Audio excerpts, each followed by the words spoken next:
नमस्कार विद्यार्थी मित्रांनो, स्वागत आहे तुमचं आपल्या या यूट्यूब चॅनलवर।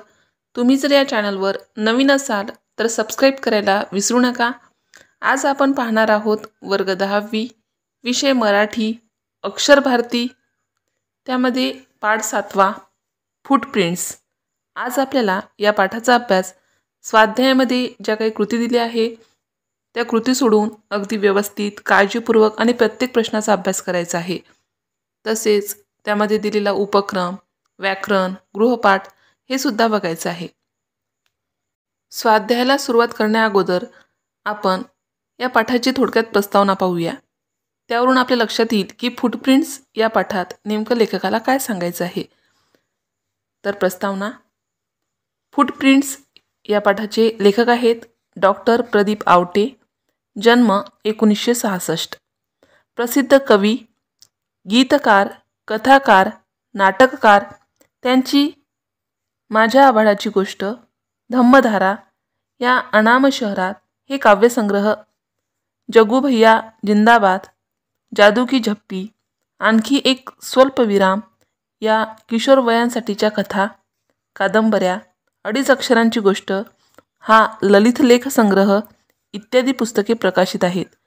माझ्या आभाळाची गोष्ट या काव्यसंग्रहाला साहित्य कला यात्री या संस्थेचा पुरस्कार, गीतलेखनासाठी सामाजिक वनीकरण खात्याचा पुरस्कार, राज्यस्तरीय नाट्य स्पर्धेत सर्वोत्कृष्ट लेखनाचा पुरस्कार यासारखे पुरस्कार प्राप्त। ग्लोबल वॉर्मिंगमधून आपल्या धरणी मातेला वाचवण्यासाठी वृक्ष संवर्धनाबरोबरच वैयक्तिक वाहनाऐवजी सार्वजनिक वाहतूक व्यवस्थेचा अधिकाधिक वापर करावा, त्यासाठी आपली जीवनशैली बदलावी असा संदेश प्रस्तुत पाठात लेखकाने दिला आहे। पर्यावरण संवर्धनाचे महत्त्व विशद करून तंत्रज्ञानाची गंमत सांगणारी ही विज्ञान कथा अंतर्यामी विचार करायला लावणारी आहे। फूटप्रिंट्स या शब्दाचा अर्थ होतो पावलांचे ठसे, पाऊल चिन्हे। आता आपण स्वाध्यायामधील कृती सोडवूया। पहिली कृती आहे आकृती पूर्ण करा। आकृती पूर्ण करण्यासाठी पहिला प्रश्न दिला आहे, रेखा मावशींच्या पावलांची वैशिष्ट्ये। रेखा मावशीच्या पावलांची काय वैशिष्ट्ये आहेत? या प्रश्नाचे उत्तर आकृतीच्या स्वरूपात पुढील प्रमाणे। तर उत्तर, पहिलं वैशिष्ट्य आहे चंदेरी वरखात माढवलेली आणि दुसरं आहे स्वच्छ पाण्यासारखी। आकृती पूर्ण करण्यासाठी दुसरा प्रश्न दिला आहे, पावडे काकांच्या पावलांची वैशिष्ट्ये। उत्तर, गोजिरी गुलाबी आणि दुसरं वैशिष्ट्य आहे लोण्यागत। अशा प्रकारे पहिली कृती आपण पूर्ण केली आहे। स्वाध्यायामधील दुसरी कृती आहे कारणे लिहा। कारणे लिहामध्ये अ आहे, स्नेहल त्रासली, कारण स्नेहल का त्रासली?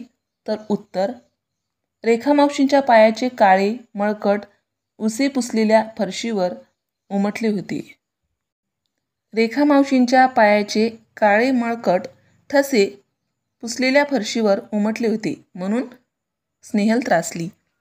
आ आहे, पावडे काकांचा चेहरा पडला, कारण उत्तर, मोबाईल स्क्रीनवर पावडे काकांची काळीकुट्ट पावलं उमटली होती। ई आहे, रेखा मावशीची पावलं अधिक सुंदर आहेत, कारण रेखा मावशीच्या रोजच्या जीवनात कार्बन उत्सर्जनाला वावच नाही। आणि ई आहे, अभिषेकचे बाबा म्हणतात public transport is a must, कारण उत्तर आहे, आपल्या पायांना चिकटलेला कार्बन प्रमाणात ठेवणे गरजेचे आहे। अशा प्रकारे दुसरी कृती पूर्ण केली आहे। तिसरी कृती आहे उत्तरे लिहा। त्यासाठी अ आहे, स्नेहलने केलेला निश्चय। स्नेहलने काय निश्चय केला? उत्तर, स्नेहलने निश्चय केला की ती आजपासून बसनंच ये जा करणार। आणि आ आहे, अभिषेकने केलेला निश्चय। अभिषेकने काय निश्चय केला? तर उत्तर, अभिषेकने निश्चय केला की तो कॉलेजला जाण्यासाठी सायकलचा उपयोग करणार। यानंतर स्वाध्यायामधील चौथी कृती, पाठातील पात्रांची स्वभाव वैशिष्ट्ये लिहून तक्ता पूर्ण करा। व्यक्तींची नावे लिहून दिली आहे, त्या व्यक्तींची स्वभाव वैशिष्ट्ये आपल्याला लिहायची आहेत। तर त्या व्यक्ती आहेत अभिषेक, सुमित, स्नेहल, पावडे काका, रेखा मावशी। तर अभिषेकचा स्वभाव कसा आहे? तर पर्यावरणाबद्दल जागरूक. सुमितचं स्वभाव वैशिष्ट्य काय आहे तर टेक्नोसॅव्ही, पर्यावरणप्रेमी. स्नेहलचं स्वभाव वैशिष्ट्य आहे स्वच्छतेची भोक्ती. पावडे काकांचा स्वभाव पर्यावरणाबद्दल उदासीन. आणि रेखा मावशीचं स्वभाव वैशिष्ट्य आहे पर्यावरण संवर्धनास मदत करतात. अशा प्रकारे दिलेल्या पात्रांची स्वभाव वैशिष्ट्ये लिहून हा तक्ता आपण पूर्ण केला आहे. त्यानंतर आहे 5वी कृती, खालील वाक्यातील अलंकार ओळखा. आहे रेखा मावशीचे पाय झऱ्याच्या स्फटिक स्वच्छ पाण्यासारखे. या वाक्यामध्ये जो अलंकार आहे तो अलंकार आहे उपमा अलंकार. आहे पाय पुसणीच्या आकाराचा एक निळा चौकोन उमटला अगदी आभाळाच्या निरभ्र तुकड्यासारखा. या वाक्यामधून सुद्धा आपल्याला उपमा अलंकार लक्षात येतो. त्यानंतर 6वी कृती आहे खालील शब्दांचे प्रचलित मराठी अर्थ लिहा. पहिला शब्द आहे व्हर्च्युअल रिॲलिटी. याचा प्रचलित मराठी अर्थ आहे वास्तव सत्य. आणि दुसरा शब्द आहे टेक्नोसॅव्ही. याचा मराठी अर्थ होतो तंत्रस्नेही. स्वाध्यायामध्ये दिलेली 7वी कृती आहे खालील वाक्यातील विरामचिन्हे शोधून त्यांची नावे लिहा. वाक्य आहे मावशी तुम्ही राहता कुठं. समोर तक्ता दिला आहे. त्या तक्त्यामध्ये त्या वाक्यामध्ये कोणती विरामचिन्हे आली आहेत ते लिहायचं आहे आणि त्याची नावे लिहायची आहेत. तर ती विरामचिन्हे आहेत दुहेरी अवतरण चिन्ह, दुसरे विरामचिन्ह आहे स्वल्पविराम आणि तिसरे विरामचिन्ह आलं आहे प्रश्नचिन्ह. अशा प्रकारे आपण हा प्रश्न पूर्ण केला आहे. आता आहे प्रश्न 8वा. 8वी कृती आपल्याला सोडवायची आहे. खालील शब्दांच्या जाती ओळखून लिहा. स्नेहल या शब्दाची जात आहे नाम. तिचे या शब्दाची जात आहे सर्वनाम. चंदेरी हे विशेषण आहे आणि करणे हे क्रियापद आहे. अशा प्रकारे स्वाध्यायामधील 8वी कृती आपण पूर्ण केली आहे. स्वाध्यायातील 9वी कृती आहे खालील तक्ता पूर्ण करा. तक्त्यामध्ये एकवचन शब्द लिहून दिले आहेत त्याचे आपल्याला अनेकवचन लिहायचं आहे. तर शहर या शब्दाचं अनेकवचन आहे शहरे. नदी या शब्दाचं अनेकवचन आहे नद्या. पाऊल या शब्दाचं अनेकवचन आहे पावले. आणि डोंगर या शब्दाचं अनेकवचन आहे डोंगर. अशा प्रकारे स्वाध्यायातील 9वी कृती आपण पूर्ण केली आहे. 10वी कृती आहे स्वमत. यामध्ये आपल्याला या प्रश्नांची सविस्तर उत्तरे लिहायची आहे. स्वमतमध्ये पहिला प्रश्न आहे आपल्या पायांचे वातावरणावर उमटलेले ठसे आपल्याला सहजतेने पुसता येत नाहीत. या विधानाचा तुम्हाला कळलेला अर्थ स्पष्ट करा. उत्तर वातावरणात ग्लोबल वॉर्मिंगचे प्रमाण वाढताना दिसत आहे. मानवाने विज्ञानाच्या जोरावर अनेक नवनवीन तंत्रज्ञान विकसित केले आहे. मानवनिर्मित घटकांचा वापर करत असताना निसर्गाची हानी होत आहे. प्रत्येक जण दळणवळणासाठी वैयक्तिक वाहनांचा वापर करताना दिसतो. या वाहनामुळे वातावरणात खूप मोठ्या प्रमाणात कार्बन मिसळत असतो. वृक्षतोड करून मोठमोठ्या इमारती उभारल्या जातात.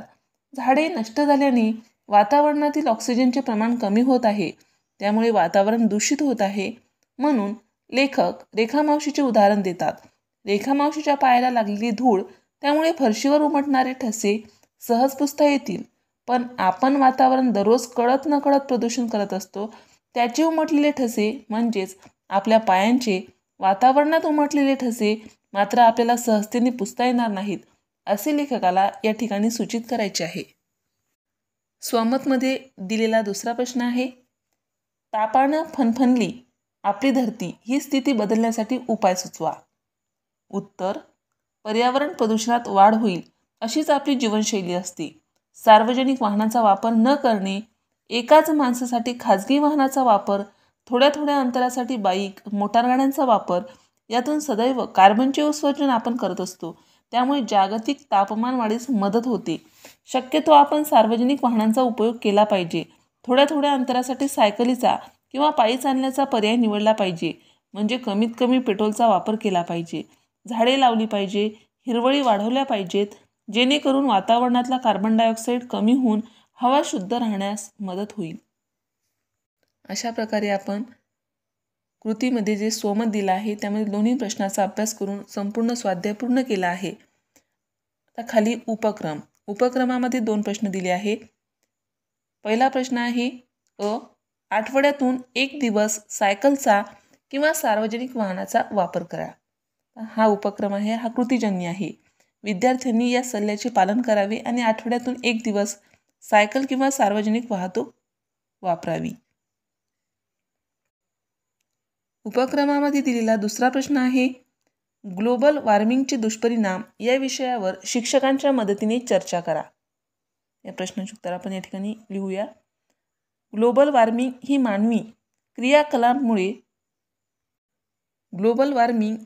मानवी क्रियाकलापांमुळे उद्भवणारी एक गंभीर समस्या आहे. प्रामुख्याने जीवाश्म इंधन जाळणे आणि जंगलतोड. पृथ्वीचे तापमान जसजसे वाढते तसतसे त्याचे विविध घातक परिणाम होतात. सर्वात दृश्यमान प्रभावांपैकी एक म्हणजे ध्रुवीय बर्फ वितळणे, ज्यामुळे समुद्राची पातळी वाढते आणि किनारी भागात पूर येतो. चक्रीवादळ आणि उष्णतेच्या लाटांसारख्या अत्यंत हवामानाच्या घटना अधिक वारंवार आणि तीव्र होतात, ज्यामुळे जीवन आणि मालमत्तेला धोका निर्माण होतो. या व्यतिरिक्त ग्लोबल वॉर्मिंगमुळे परिसंस्था विस्कळीत होते, वनस्पती आणि प्राण्यांच्या प्रजाती नष्ट होण्याच्या धोक्यात येतात. तापमान वाढ हवामानाचा शेतीवरही परिणाम होतो, ज्यामुळे बदलता हवामान आणि पाण्याच्या कमतरतेमुळे काही प्रदेशांमध्ये पिके घेणे आव्हानात्मक होते. शिवाय उष्ण वातावरणात कीटक आणि रोगजनकांची वाढ होत असल्याने रोगांचा प्रसार होऊ शकतो. ग्लोबल वॉर्मिंगचा सामना करण्यासाठी आपण हरितगृह वायू उत्सर्जन कमी केले पाहिजे, जंगलाचे संरक्षण केले पाहिजे, स्वच्छ ऊर्जा स्रोतांना प्रोत्साहन दिले पाहिजे आणि शाश्वत पद्धतींचा अवलंब केला पाहिजे. आपल्या ग्रहाचे रक्षण करण्यासाठी आणि येणाऱ्या पिढ्यांसाठी सुरक्षित आणि स्थिर भविष्य सुनिश्चित करण्यासाठी आता कृती करणे महत्त्वपूर्ण आहे.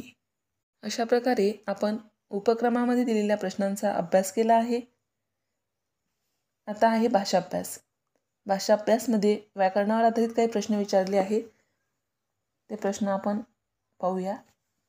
तर वाक्य म्हणजे काय हे आपण अभ्यासले आहे. वाक्यांचे विविध प्रकार आहेत. त्यातील काही वाक्य प्रकारांची माहिती आपण करून घेणार आहोत. त्यामध्ये पहिले आहे विधानार्थी वाक्य. ही वाक्य वाचा. आहे माझे घर दवाखान्याजवळ आहे. तो रोज व्यायाम करत नाही. या प्रकारच्या वाक्यात केवळ विधान केलेले असते. दुसरं आहे प्रश्नार्थी वाक्य. ही वाक्य वाचा. तुला लाडू आवडतो का? तुम्ही सकाळी केव्हा उठता? या प्रकारच्या वाक्यात प्रश्न विचारलेला असतो. तिसरं आहे उद्गारार्थी वाक्य. ही वाक्य वाचा. उद्गारार्थी वाक्य वाचायची आहेत. अरे रे फार वाईट झाले. शाबास चांगले काम केलेस. या प्रकारच्या वाक्यात भावनेचा उद्गार काढलेला असतो. आणि चौथा आहे आज्ञार्थी वाक्य. ही वाक्य वाचा. तर मुलांना रांगेत चला. उत्तम आरोग्यासाठी व्यायाम करा. या प्रकारच्या वाक्यात आज्ञा किंवा आदेश असतो. वर दिलेल्या चारही प्रकारातील वाक्यांची नमुने तयार करा. तर पहिले आपण विधानार्थी वाक्याचे नमुने बघूया. विधानार्थी वाक्य म्हणजे ज्या वाक्यात एक सरळ विधान केलेले असते त्या वाक्याला विधानार्थी वाक्य असे म्हणतात. तर ते उदाहरणं आहेत. रेणुका आत्ताच शाळेत गेली. रमेश काल आला नव्हता. मी काल गावी गेलो होतो. त्याचे शब्द खूपच वेगळे आहेत. मी आपल्या सेवेसाठी आलो असतो. हे आहेत विधानार्थी वाक्य. आता आपण प्रश्नार्थी वाक्य बघूया. प्रश्नार्थी वाक्य म्हणजे ज्या वाक्यात प्रश्न विचारलेला असतो त्या वाक्याला प्रश्नार्थी वाक्य असे म्हणतात. उदाहरण आहे. विमान प्रवास कोणाला आवडत नाही? दुसरं, जगी सर्वसुखी असा कोण आहे? घर गावाबाहेर का घेतले नाही? आपल्याला कुठे जायचे आहे? हे आहेत प्रश्नचिन्ह असलेली वाक्य. वाक्याच्या शेवटी प्रश्नचिन्ह असते. आता आपण उद्गारार्थी वाक्याचे नमुने बघूया. ज्या वाक्यामध्ये एखादी भावना दर्शविणारा उद्गार असतो त्या वाक्याला उद्गारार्थी वाक्य असे म्हणतात. उदाहरण बघा, किती सुंदर आहे मराठी भाषा, किती सोपी कविता आहे ही, बापरे केवढा मोठा साप हा, किती उंच आहे ही इमारत. अशा प्रकारे उद्गारार्थी वाक्याची नमुने लिहिता येतात. आणि शेवटी आहे आज्ञार्थी वाक्य. ज्या वाक्यामुळे आज्ञा, हुकूम, विनंती, प्रार्थना, आशीर्वाद इत्यादी अर्थाचा बोध होतो त्या वाक्याला आज्ञार्थी वाक्य असे म्हणतात. आज्ञार्थी वाक्याची नमुने, तुझे पुस्तक मला दे या वाक्यातून आज्ञा केली असं आपल्या लक्षात येते. दुसरं वाक्य, ज्ञानबा कोठा सोडून शेणाच्या बाहेर हो. तिसरं वाक्य, तुझ्या सहवासात तरी मला आनंद मिळू दे. त्यानंतर बाबा गजानन बाबा माझ्या पोराच्या कामात यश दे. आणि शेवटचा वाक्य आहे, खूप शिक खूप मोठा हो. अशा प्रकारे आज्ञार्थी वाक्याचे आपल्याला नमुने लिहिता येतात. आणि व्याकरणामध्ये जो भाषा अभ्यास यामध्ये जे वाक्य आपल्याला लिहायला सांगितली होती ते वाक्य लिहून आपण हे पूर्ण केलं आहे. आता वेळ आहे आजच्या गृहपाठाची. तर आजचा गृहपाठातील प्रश्न आहे, फूटप्रिंट्स ॲपबद्दलचे तुमचे मत सांगा. त्यासाठी या पाठाचे तुम्ही 2 ते 3 वेळा काळजीपूर्वक वाचन करा आणि थोडक्यात ॲपबद्दल तुम्हाला नेमकं काय वाटते ते कमेंट बॉक्समध्ये आठवणीने लिहून पाठवा. अशा प्रकारे वर्ग 10वी विषय मराठी अक्षर भारती यामधील पाठ 7वा फूटप्रिंट्स या पाठाचा आपण संपूर्ण स्वाध्याय, कृती, उपक्रम, व्याकरण, गृहपाठ अगदी काळजीपूर्वक अभ्यासला आहे. अशाच प्रकारचे विविध वर्गाचे विविध विषयाचे स्वाध्यायासंबंधित परीक्षेसंबंधित व्हिडिओ पाहण्यासाठी आपल्या या चॅनलला सबस्क्राईब करा. आम्ही बनवलेले सर्वच व्हिडिओ लवकरात लवकर तुमच्यापर्यंत पोहोचण्यासाठी बाजूला दिलेल्या बेल आयकॉन बटनवर क्लिक करा. तुम्हाला जर हा व्हिडिओ आवडला असेल तर नक्की लाईक करा. काही समस्या असेल, काही अडचण असेल तर कमेंट करा आणि शक्य असेल तर मित्रमैत्रिणीमध्ये शेअर करा. सर्वात महत्त्वाचं म्हणजे तुम्ही हा व्हिडिओ शेवटपर्यंत पाहिल्याबद्दल धन्यवाद.